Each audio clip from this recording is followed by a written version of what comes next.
I am here for you. Today, in this video, we will learn a new chapter of your book Hornbill, Chapter 5, the Browning version. It is written by Terence Rettingham. Dear students, this chapter is a short extract from the play The Browning version, written by Terence Rettingham. It is a one-act play set in a school. There are three characters in a play: Taplow, Frank, and Mr. Crocker Harris. Taplow is 16 years old. Frank is a young teacher, and Mr. Crocker Harris is a middle-aged schoolmaster.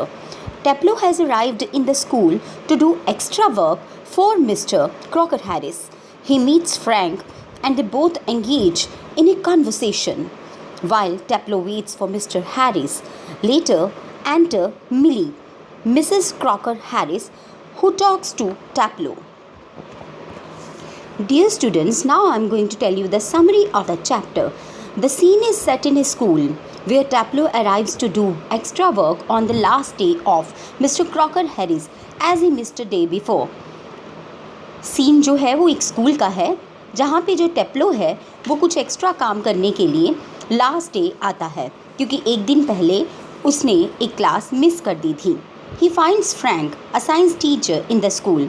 उसको वहाँ आने के बाद science teacher mister Frank मिलते हैं. Frank asked him his name and the reason he is there that day. Frank उनसे उनका नाम पूछते हैं और पूछते हैं कि वो स्कूल में क्यों आए हैं. Taplow studies in the lower fifth standard and is about to get his result from the teacher Mr. Harris. Taplow lower fifth grade में पढ़ते हैं और वो अपना रिजल्ट जानने के लिए टीचर मिस्टर क्रॉकर हैरिस के पास आते हैं. Mr. Crocker Harris usually reveals the result on the last day of the school and unlike each other teacher, mister Crocker Harris कभी भी रिज़ल्ट से पहले रिज़ल्ट नहीं बताते बच्चों को दूसरे टीचर्स की तरह. He follows the rules and regulation strictly. वो रूल्स और रेगुलेशन को स्ट्रिक्टली फॉलो करते हैं. They both stated having a conversation where Frank asked him several questions. दोनों के बीच में एक कॉन्वर्सेशन होता है और फ्रैंक उनसे बहुत से क्वेश्चंस करता है. We don't see Mr. Crocker Harris in the whole chapter, but we get to know a lot about him. हम पूरे चैप्टर में कहीं भी मिस्टर क्रॉकर हैरिस को देखते नहीं हैं, लेकिन उनके बारे में बहुत कुछ हमें सुनने को मिलता है दूसरों की कॉन्वर्सेशन के बीच में. Taplow wants to take science as a remove because he finds the subject extremely interesting. Taplow as a remove science को लेना चाहता है और उसको ये सब्जेक्ट बहुत ही ज़्यादा इंटरेस्टिंग लगता है. Frank on the other hand does not like what he teaches in the school.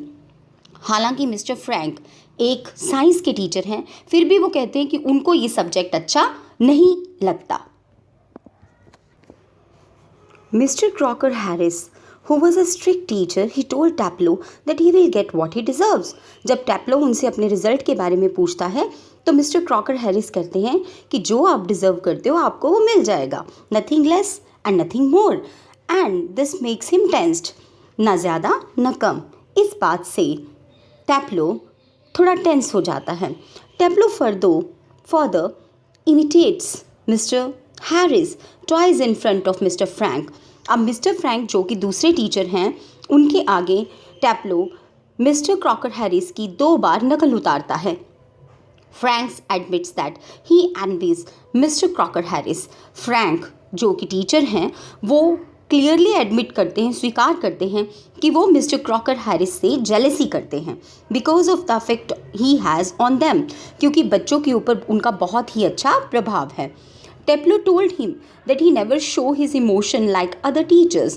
Taplow कहता है कि कभी भी वो दूसरे टीचर्स की तरह अपनी इमोशंस शो नहीं करते and never beats them up like other masters. और दूसरे टीचर्स की तरह वो उनको मारते भी नहीं हैं. He is not a sadist. वो सैडिस्ट नहीं है. सैडिस्ट बेटा वो होता है जो किसी को मार के उसके अंदर आनंद की अनुभूति करे, खुशी महसूस करे. ऐसे इंसान को सैडिस्ट कहते हैं. As they were deeply engaged in a conversation, Millie enters and comes with a shopping bag. जैसे ही वो आपस में बात कर रहे होते हैं, अचानक से मिली अंदर आती है। मिली मिस्टर क्रॉकर हैरिस की पत्नी है। वो उनके हाथ में एक शॉपिंग बैग है। She asked Taplow to go out. वो टैप्लो को कहती हैं कि तुम जाओ and come back in a quarter of an hour, और 15 मिनट में वापस आ जाना। As mister Crocker Harris will be late, क्योंकि आपके टीचर मिस्टर क्रॉकर हैरिस तो आज थोड़ा लेट हो जाएंगे। If her husband arrives earlier, अगर उनके पति जल्दी आ जाते हैं, she will take the blame. तो वो कहती हैं कि टैप्लो तुम चिंता मत करो, ब्लेम मैं अपने ऊपर ले लूँगी। She further gives him a prescription and instructs him to purchase medicine for her from the chemist. उसके बाद वो उनको एक प्रिस्क्रिप्शन देती है, हाथ में एक स्लिप सी देती हैं और उनको इंस्ट्रक्शन देती हैं टैप्लो को कि जाओ और ये मेडिसिन केमिस्ट से लेकर आओ। Taplow follows and goes away to do the job. Taplow चला जाता है और इस तरह से वो उन मैम का कहना मानता है, मिस्टर क्रॉकर हैरिस की पत्नी मिली का कहना मानता है। So dear students, this was the summary of the chapter. Now I am going to start the original reading of the text. Let's continue. Frank. This is a conversation between Frank and Taplow, and I have already told you that Frank is a teacher in the same school in which Mr. Crocker Harris taught. Frank, do I know you? Taplow, no sir. Frank, what's your name? Taplow, Taplow. Frank, Taplow, no, I don't. You are not a scientist, I gather. Taplow, no sir, I'm still in the lower fifth. I can't specialize until next term. That's to say, I have got my remove all right. Frank, don't you know if you have got your remove? Taplow, no sir. Mr. Crocker Harris does not tell us the result like the other masters. So dear students, in lines के अंदर जो difficult word हैं वो हैं एग्जर्प्ट। एग्जर्प्ट का अर्थ होता है ए short extract from writing, movie और म्यूज़िक। यानी कि किसी राइटिंग, मूवी या म्यूज़िक का एक छोटा सा पीस जब लिया जाता है, शॉर्ट एक्सट्रैक्ट लिया जाता है, तो उसको एग्जर्प्ट बोलते हैं। Latter, denoting the second mention person of the two people. तो लेटर क्या होता है? जो दूसरा इंसान, पहले को छोड़ के जो दूसरा जिसके बारे में बात हो रही है उसकी तरफ इशारा करना, उसके बारे में बात करना, तो लेटर उसके लिए यूज़ किया जाता है। Remove, a division in British school. Remove का अर्थ है यहाँ ब्रिटिश स्कूल्स में जो डिवीज़न आती हैं उनको रिमूव कहा जाता है। Now explanation of the same paragraph. ये सीन जो है ये एक शॉर्ट एक्सट्रैक्ट है ब्राउनिंग वर्जन प्ले का। टेप्लो एक 16 साल का बच्चा है जो कि मिस्टर क्रॉकर हैरिस का कुछ एक्स्ट्रा काम करने के लिए वहाँ आता है और वो उनके टीचर हैं। वो एक और टीचर को जाते ही मिलता है और उनके साथ कॉन्वर्सेशन में एंगेज हो जाता है जब तक कि वो मिस्टर हैरिस का वेट करता है। फ्रैंक एक और टीचर हैं उसी स्कूल में और वो मिस्टर क्रॉकर हैरिस की एज से थोड़े कम ही हैं, लेकिन वो भी मिस्टर क्रॉकर हैरिस एक मिडिल एज्ड मैन हैं। फ्रैंक टैप्लो को देखता है और उससे पूछता है कि उसका नाम क्या है और वो कौन सी क्लास में पढ़ता है। टैप्लो आंसर करता है और उसको बताता है कि वो लोअर 5th ग्रेड में है और जब तक कि वो किसी चीज़ में स्पेशलाइज नहीं कर लेता तब तक उसको डिवीज़न नहीं मिलेगी। फ्रैंक उनसे पूछता है क्या उनको उसका रिज़ल्ट पता चल गया, उसकी डिवीज़न पता चल गई। तो टैप्लो रिप्लाई करता है कि मिस्टर क्रॉकर हैरिस ऐसे टीचर नहीं है दूसरे मास्टर्स की तरह कि वो उसके रिज़ल्ट उसको पहले ही रिवील कर देंगे या उसको उसकी इन्फॉर्मेशन दे देंगे। Now dear students, I am going to read the next lines of the conversation. Frank, why not? Taplow, well, you know what's his like, sir. Frank, I believe there is a rule that firm results should only be announced by the headmaster on the last day of term. Taplow, yes, but who else pays attention to it except Mr. Crocker Harris? Frank, I don't, I admit, but that's not criteria. So you have got to wait until tomorrow to know your fate, have you? Taplow, yes sir. Criteria? Yes. Dear student, Only one word is difficult in these lines and that is criteria. A standard by which something is judged. एक ऐसा standard जिसके आधार पर कोई चीज़ जज की जाती है. Now my dear students, I am going to explain the same lines in Hindi. Frank mister Crocker Harris से पूछता है रिज़ल्ट और वो उनको नहीं बताते हैं. तो क्या होता है, मिस्टर क्रॉकर हैरिस रिज़ल्ट नहीं बताते तो टैप्लो जो है वो बताता है मिस्टर फ्रैंक को कि वो ऐसे टीचर नहीं हैं, बहुत स्ट्रिक्ट हैं और रूल रेगुलेशंस को फॉलो करते हैं और वो रिज़ल्ट डे से पहले नहीं अनाउंस करते. So mister Harris is Frank suppose that there is a rule that the form result should be revealed on the last day of the term.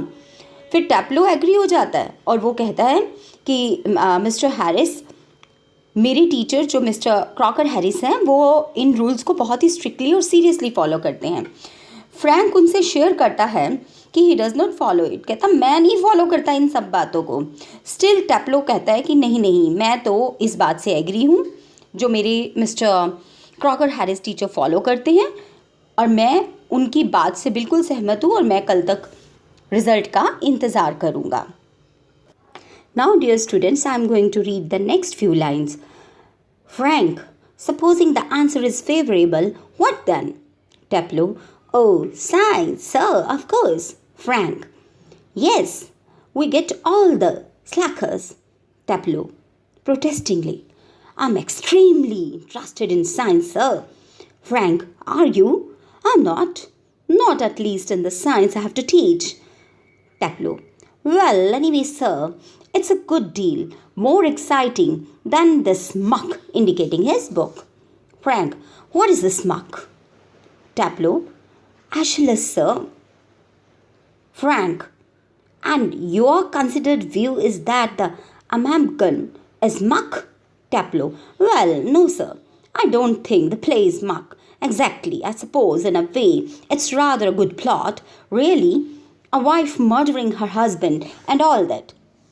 I only meant the way it's taught to us. Just a lot of Greek words strung together and 50 lines if you get them wrong. So my dear student, this was the original textual lines and now I'm going to tell you the meanings of the difficult words. Slackers means lazy students who are not motivated. ऐसे lazy student जो कि motivate नहीं होते. मक का मतलब यहाँ है हो useless, which is of no good or no use. Aeschylus बेटा एक ग्रीक एंशियंट ट्रेजेडी है who is referred to as father of tragedy, जिनको कि फादर ऑफ ट्रेजेडी कहा जाता है. He was an ancient Greek tragedian. वो ग्रीक ट्रेजेडी लिखने वाले एंशियंट एक बहुत बड़े राइटर हैं और उनको फादर ऑफ ट्रेजेडी कहा जाता है. अमेम्नन यहाँ पे है, he was the king of Greek mythology. Greek mythology में एक राजा थे, उनका नाम है. Strung together means to combine two different things into something useful.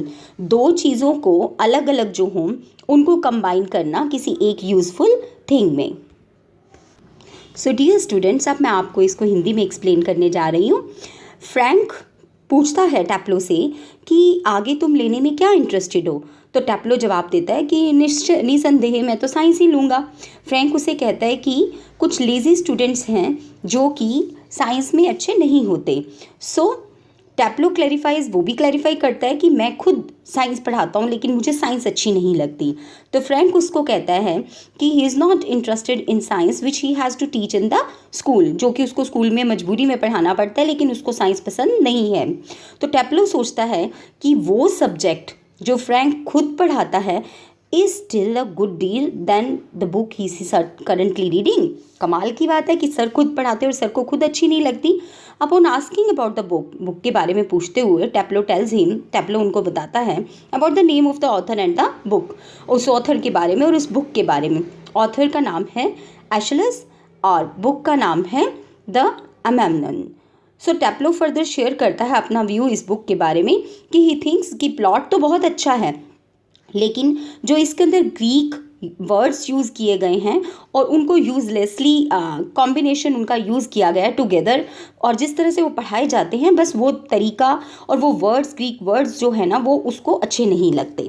So this was the description of the lines.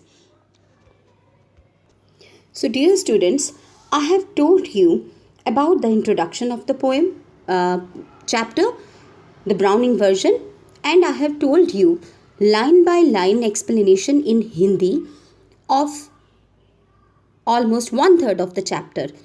In the next video, I will continue the same chapter and I will explain line by line in Hindi also, and I will read the original text. So wait for next two videos. I will continue the same chapter in the next two videos also. I hope that you have understood and enjoyed the chapter a lot. So stay healthy, stay safe, keep watching the videos and